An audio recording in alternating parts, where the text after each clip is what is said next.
Hey everybody, welcome back to another episode of Relationship Management, Relationship Wednesday, of course. Of course, I have my brother Mike here. I feel like he's a really great partner to help us, have these conversations and just talk about. Right now, we're in the conversation about generational systems because we started out talking about generational systems, and then we went into fatherhood and motherhood first. Then we talked about fatherhood, and then when I was having a conversation with Mike, when we started getting into fatherhood, we started talking about some generational things and stuff like that. So I wanted to pick back up from there, and really take these next 3 weeks to really unpack that and really deal with generational systems because I'm big on. I know a lot of people like the practical stuff, like help me with my everyday. How do I handle this? How do I handle that? Which is fine. I'm okay with that. But one thing I like about what Jesus did when he spoke to the fig tree, it said it dried up from the roots, meaning that the fruit come from the roots. So if we can work on the root systems, then the fruit should change. But a lot of times we're trying to change the fruit, meaning, let's tell me how I need to handle this or how did it, and those things are fine. I'm for that. I feel like we need to have that as well.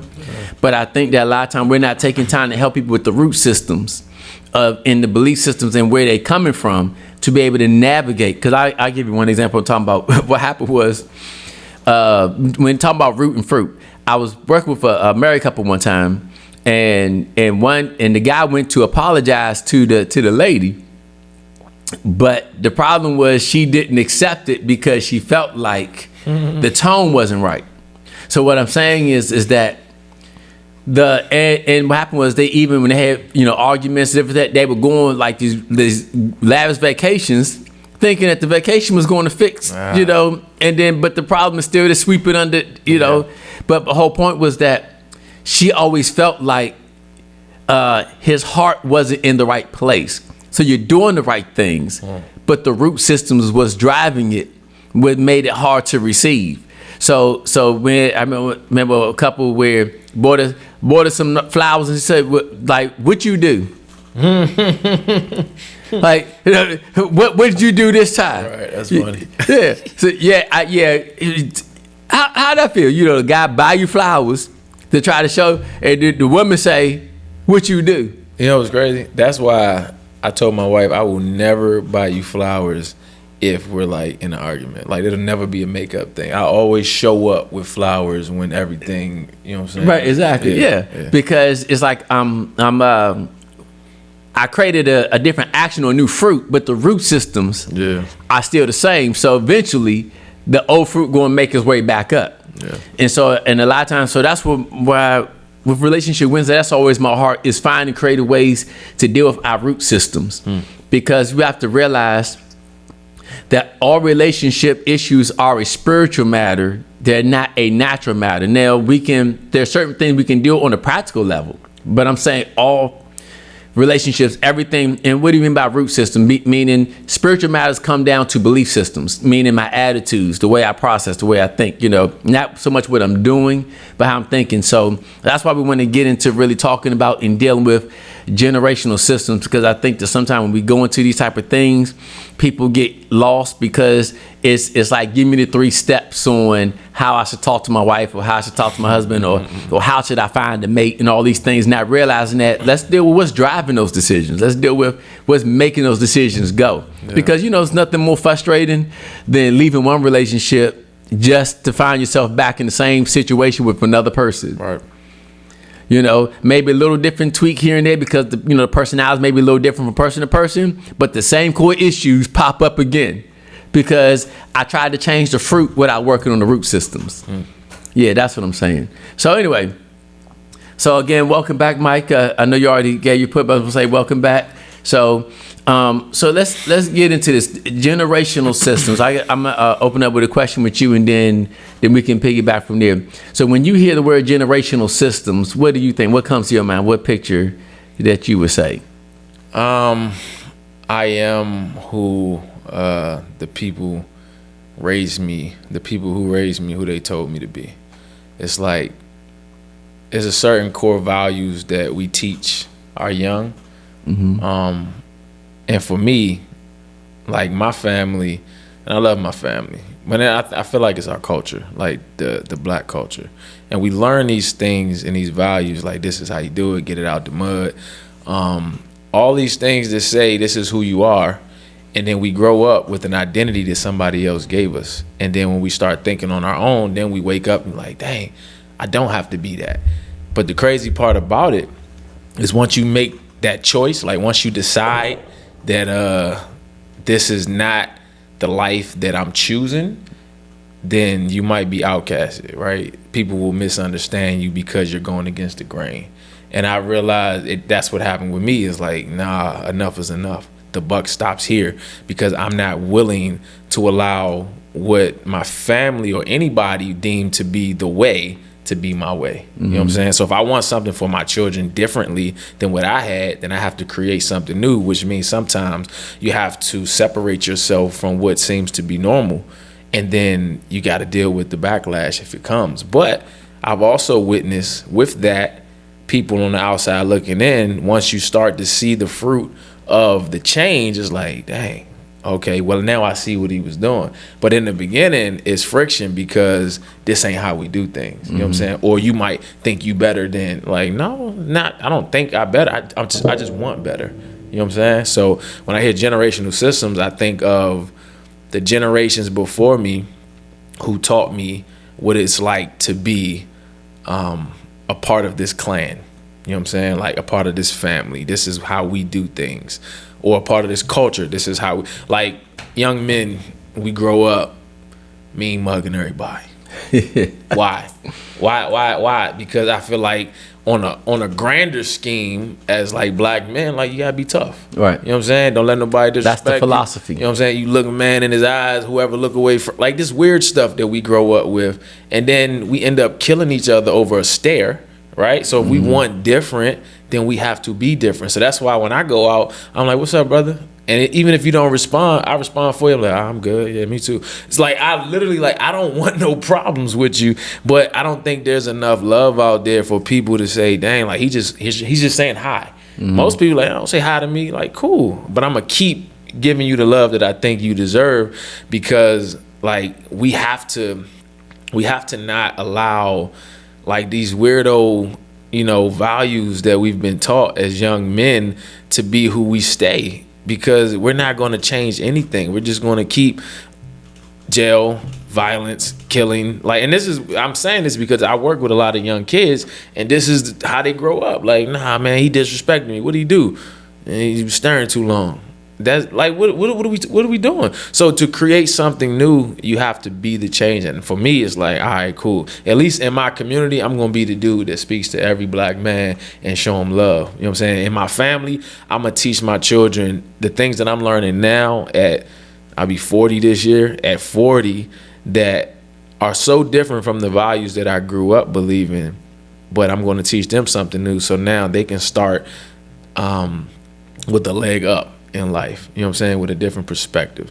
So I hope that answered the question. So I'm try to interpret what you're saying. Yeah, sometimes.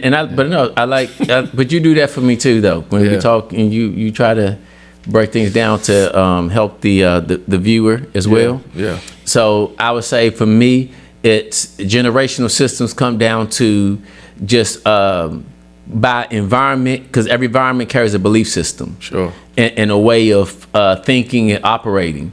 And just by happenstance, just being in that environment as a kid, taking it as a sponge, I adopted the belief systems in a way as normal. And so it becomes a generational system. That's what we call, in a sense, going to a little deeper stuff like principalities. Principalities are not like devils showing up. We watch The Exorcist, throwing up, I'm the devil, like the boogeyman coming out the closet. That's not where he gets his power. See, people have to realize, when you go to communities and you begin to see an atmosphere of a community, you have to realize there's a principality driving that. But a lot of times we don't realize that. See, because principalities, they get into certain communities, and that's why you see where certain communities have a certain way, they keep their houses a certain way, they live their life. And like they say, like my pastor, he talked about the Northwest. They say the Northwest, the Northeast, our area, where it's hard to see people that live by faith in this region. If we can do it, it's harder because it's a lot of city and we're more educated. We trust more in that education than faith. When you go up to the Northwest, where Seattle, they say there's more psychiatrists there because there's a principality where there's a lot of depressed people up in that way. Really? Yeah. So I'm saying, so you go to the Bible Belt, they say, you just got all these, people who's quote unquote, think they Christians because they go to church per se. Yeah. You know what I mean? Meaning that every region, coastal areas, California, if you go to Orlando, the tours, like every area has a spirit and how it drives. So that's why I'm aware that as a church, you got to deal with that, those cultural systems that have been implanted there by those principalities, and they get in there. It's like, for example, people don't even. That's why I'm not really big on trying to speak on politics, but I'm aware of it. But people have to understand that the devil has no power, but this is how he gets his power. So why do they call San Francisco the gay capital of the world? Because they said how it started was they were lawmakers that came there and they put laws in place that allowed them to traffic. So understanding that what happens is when it comes to like, and that's why people don't understand, when you understand, people always look at things about checkbook and freedoms, this and that, whatever. But when you look at things from a spiritual standpoint, you have to realize that if the devil needs an assignment for a community, he needs lawmakers to allow certain things so that thing can traffic in that community. Yeah. That's why you'll see certain communities run down and certain communities built up. Right. Because how the lawmakers set their rules allow certain spirits to traffic there. You ever notice where you have certain streets where it's just gang violence, drugs, one street over it can be so quiet? Yeah. Because they're territories of devils. A lot of people don't understand that. And what I'm saying is that people understand is that devils get into families too. You ever notice like one family may have alcoholism, another family, all they deal with is divorce, another family, they deal with anger, and you see it like play out from the father, son, child, mother, daughter, through the whole thing. Why is that? Because these devils, they get into families and their goal is we're not going to say we're a devil. We're just going to show up and get into your thinking, Right. and trying you to think a certain way so we can try. In other words, but what's a stronghold? Breaking generational systems. What's a stronghold? A stronghold is we're going to teach you a philosophy and then basically fortify that thing and make you believe it's right. So now you'll never challenge it, and if anybody ever challenges it, then you're wrong. Because that demonic force that got into how we think, and that's the part people don't understand. The greatest weapon the enemy is, the devil has no power unless we believe his lies. So what is deception? Where does deception get its power? Is when I don't know I'm deceived. How deep does your darkness go? Yes. So in other words, so whatever my family may have learned coming up, if I think it's right and I defend it, then therefore it's a stronghold. And the cycle continues. And I think a lot of times that's what we're dealing with a lot of time when it comes to relationships. We're trying to create a whole new idea for relationships, a whole new idea for marriage, all that. And so I'll give you an example of what I'm talking about. And so, and we're talking about, I feel like, back to, just to sum it up, what we're talking about, belief systems. Meaning that what we're talking about is that what you heard from generational systems is generational belief systems. But what I'm saying is, but generational belief systems come from whether it's a godly or from the enemy, where they create these ideas and they integrate into our family to the point where if anything opposes it, then we fight it. Because yes, there are good strongholds and there are bad strongholds. What I'm saying by that is, when you were believing in the sense of like, I'm healed, I'm coming up out of this hospital, you had to actually create a stronghold, meaning that anybody that attacks that idea, I got to fight it off. So it works the same way in the negative. So meaning that we are Jones, we've always been a Jones. This is how we're going to be. Right. So in other words, this is how we operate. And anybody that attacks that, we got to fight it off. Yeah. So they're good strongholds and they're bad strongholds. In the sense of like, this is family, and we take up like it's crazy because as a child, in the first 7 years of your life, and I don't know how accurate it is, but I heard some stuff and did some research.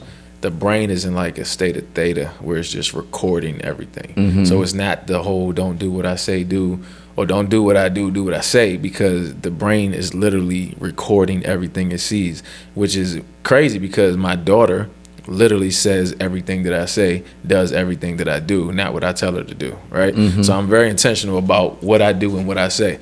Like, so much so, one day she said, mock me again, see what happened. I said, what? I said, what'd you say? She said, mock me again, see what happened. I said, that is so now she literally says everything that I say to her.